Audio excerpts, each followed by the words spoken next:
दोस्तों, आज मैं आपको एक बहुत ही अच्छी और जबरदस्त सी कहानी सुनाने जा रही हूँ। काम बड़ा के नाम।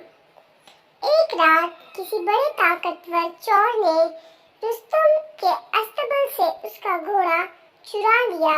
अगरचे रुस्तम उस वक्त जाग रहा था, मगर उसका ख्याल था कि मेरे मुंह और घोड़े पर कोई सवार नहीं हो सकता, इसलिए चुप्पा तमाशा देखता रहा।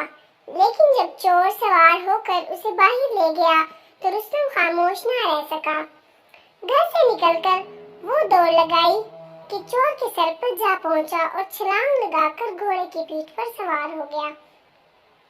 रुस्तम बैठ तो गया, मगर बहादुर चोर न कुछ डरा न घबराया, बल्कि बेतकल्लुफी से पूछने लगा, तुम कौन हो? रुस्तम ने कहा, पहले तुम बताओ। चोर बोला, मैं तो चोर हूँ। रुस्तम ने कहा, मुझे भी वही समझ लो। रुस्तम ने चोर को इतना निडर देखा तो चुपके से उसे 5-7 जोर के मुक्के लगा दिए, मगर चोर उन्हें भी कुछ न समझा और कहा भी तो ये कि अरे मियाँ, ये क्या मस्खरापन है, आराम के साथ क्यों नहीं बैठते? चोर की जुबान से ये फिक्रा सुनकर रुस्तम के और भी औसान खता हो गए कि जो शख्स